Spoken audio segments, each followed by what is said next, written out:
Welcome back, fans, to another episode of the ECHL Insider. I am your host, Garrett Hunter, as always, in a packed episode to get to today. So let's jump right in with some ECHL news for you. As the Greensboro Gargoyles, who will begin play this fall, have announced their affiliates. They will be the affiliates of the NHL Carolina Hurricanes, as well as the AHL Chicago Wolves. Just a great affiliate here, obviously, with geographically how close Greensboro is to Carolina in the NHL. So just a great affiliate there. And the AHL's Chicago Wolves definitely had some success in recent years. So just a great affiliate all around, I think, for the Gargoyles as they begin their franchise. And two coaching changes to make you aware of. We will start in Atlanta, where Mr. Gladiator, Derek Nesbitt, no longer the coach for the Gladiators, but he's not out of the organization. He was moved to the front office to be the director of community engagement, while assistant coach Matt Ginn has taken over as the head coach in Atlanta. So definitely interesting move. Nesbitt not out of the organization by any means. He's in the front office now. And Matt Ginn will be behind the bench now as not the assistant coach, but the head coach of the Gladiators this fall. And a big coaching change in Allen as they bring back Steve Martinson, the winningest coach in Americans history, brought them 4 championships, 2 in the CHL, and their 2 first years in the ECHL. He brought them the Kelly Cup. So Martinson, definitely known by Allen, their best coach in franchise history. This is just a splash hire, I feel like, for the Americans, being able to bring back a proven winner. In fact, in this city, 4 championships Steve Martinson has had with Allen. So he will be back behind the bench this fall for the Americans, and exciting news for that franchise as they look to turn their way around next year, coming off their worst season. Well, with that, we also want to send our condolences to the Utah Grizzlies as their president, Mr. Bruder, passed away at the age of 56 this last week. So we just want to send our condolences to the Bruder family as well as the entire Utah Grizzlies family. He was their team president, so definitely praying for that family and the entire Utah Grizzlies organization as they deal with a sudden passing of their president. Well, with that, we will now turn it over to recap round 2 of the Kelly Cup playoffs, starting with the North Division finals, the Trois-Rivières Lions and Norfolk Admirals. And this series definitely did not lack excitement. Obviously, 3 games in this series were 1-0. Goaltending, we've talked about it already in our last episode, but in this series, the goaltending was just fantastic. Thomas Milic for the Admirals, Luke Kavlin for the Lions. They were just a fantastic goalie battle to see go at it in this series. But we got to take you back to Game 5. It feels like that was the turning point in this series. Series was tied to a piece, and these two teams played 79 minutes and 45 seconds of scoreless hockey before the Admirals iced the puck with 15 seconds left in overtime. Comes back into the offensive zone for Trois-Rivières, and they throw out their top line against a completely gassed Admirals group on the ice, win a face-off, and score the game-winning goal in overtime to win 1-0 in Game 5. Definitely the momentum shifter. Then they would go back to Trois-Rivières, and the Lions would win it and win the North Division title with a 6-3 win in Game 6. So Trois-Rivières won this series 4-2, but it was just an incredible series. I mean, just the goaltending from Thomas Milic. Can't say how much he helped the Admirals in this series, but Luke Kavlin and the Lions prevail and make it to their first ever conference final. In the South Division, the Florida Everblades and Orlando Solar Bears went at it for the South Division title. And in this series, don't like to bring this up much, but the officiating in this series was excellent. we could say. We'll just leave it at that. I feel like a lot of calls that were very controversial in this series, but we'll leave it at that. Solar Bear fans probably know what I'm talking about. But beyond that, really, in this series, it was a matter of Everblades. They only played 4 games in the first round, sweeping the Icemen in 4 overtimes.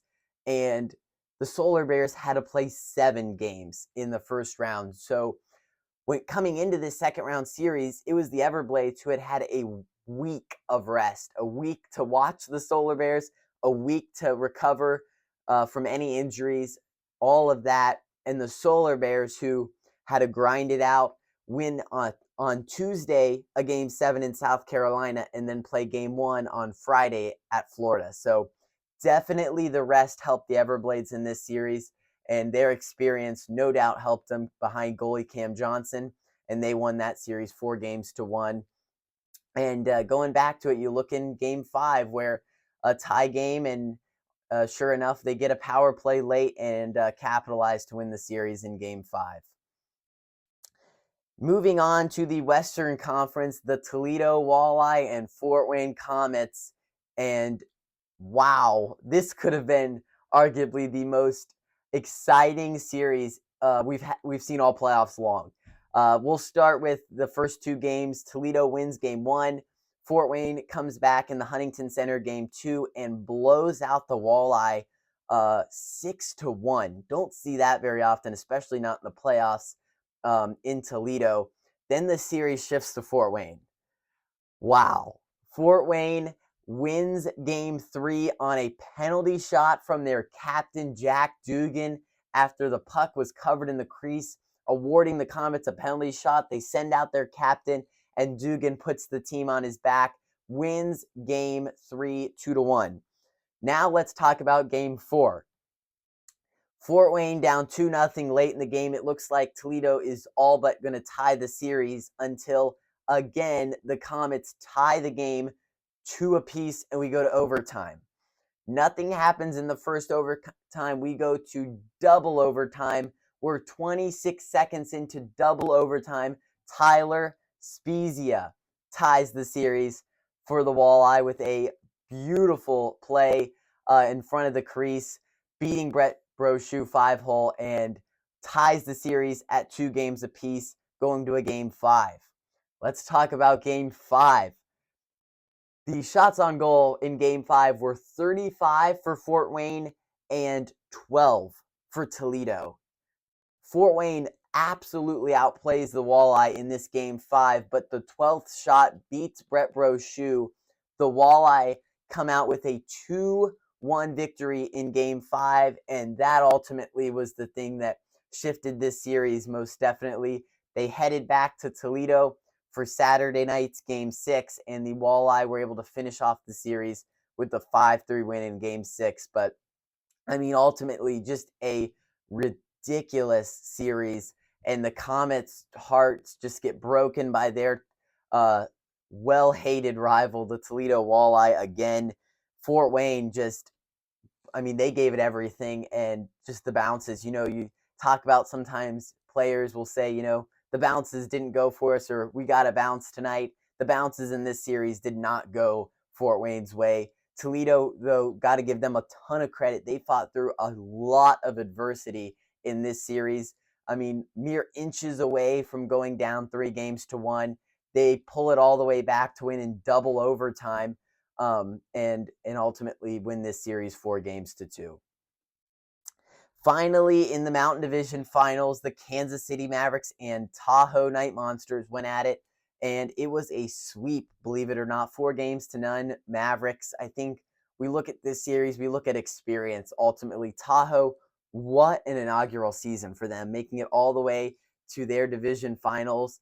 But down the stretch in this series, you could see experience, I think, played a big factor in Kansas City's success all the way until Game 4, when it was a 6-0 blowout at Tahoe. Mavericks shaking hands in Tahoe's building.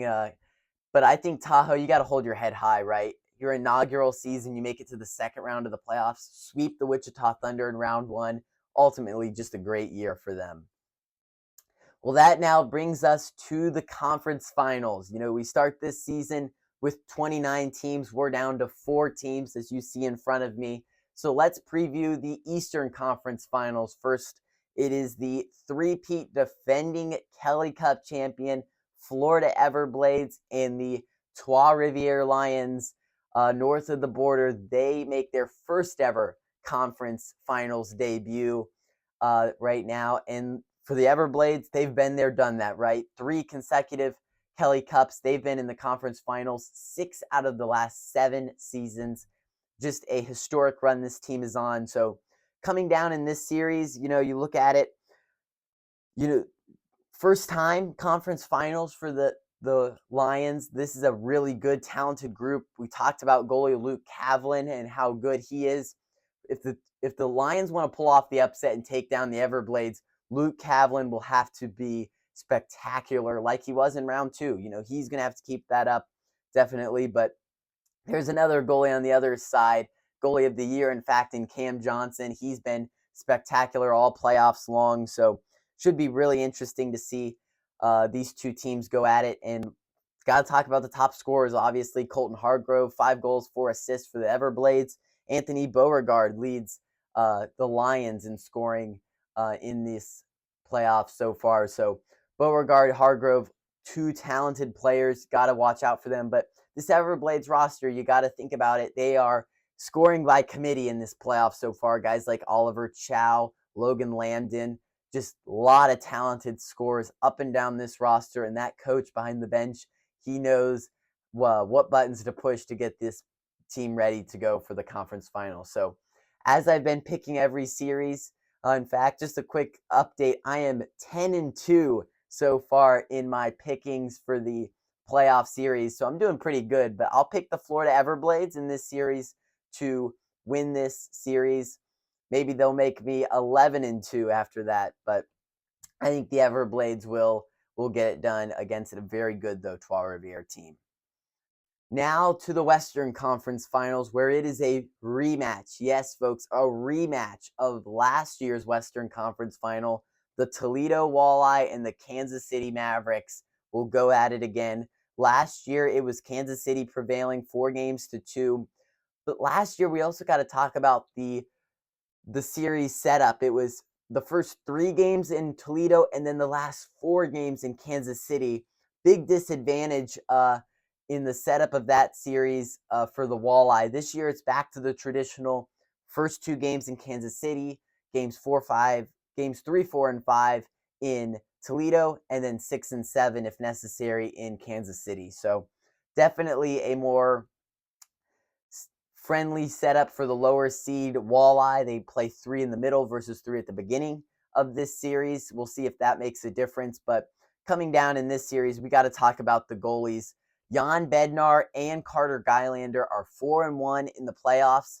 The Walleye goalies, they've been spectacular, and still a goalie battle. Think about that. We're all the way into the 3rd round of the playoffs, and there's a goalie battle for the Walleye. Talk about how good those 2 guys are. But for the Mavericks, 4 shutouts belong to Jack LaFontaine in the playoffs so far. He has been lights out for the Mavericks, a 1.28 goals against average. Spectacular numbers LaFontaine's put up in these playoffs. But LaFontaine, he knows who he's going up against. He's going up against Tyler Spezia and Brandon Hawkins, the 2-time MVP winner now for the Walleye. So definitely going to test Jack LaFontaine in goal for the Mavericks. But this Toledo team, packed with talent, they have now made 5 straight conference finals. Just talk about this franchise and the success they've had recently. And Kansas City, this is their 2nd consecutive conference final, and they meet for the 2nd consecutive year. So 2 of the best, obviously, teams in the Western Conference. Can't wait to see who makes it to the finals. And just personally, as a hockey fan, I hope to see 7 games in this series between these 2 fantastic teams. But I have to pick a winner. And I was thinking about it a lot. I was like, who do I pick in this series? I'm going Walleye. I'm going Toledo Walleye in this series. I think they will pull out a close series win over the Mavericks, but this series is going to be close. I was leaning Kansas City for a while, but I think I'll take Toledo. They'll finally get over the hump, make it back to the finals this year. Well, that'll do it for our round 2 recap and Western and Eastern Conference preview. Make sure to check in next week for an update on the conference finals. We'll see you then. But before that, let's show you a clip of the Toledo double overtime win over the Fort Wayne Comets. What a goal that was, as Tyler Spezia goes 5-hole on Brett Brochu. So make sure to check that out. And next week, an update on the conference finals. Throughout this game, because you got to have that to continue to keep your energy up. As Spezia's going to kick it ahead, got a shot off, rebound, they score! 26 seconds into double overtime, and Tyler Spezia does it himself to even this series at 2.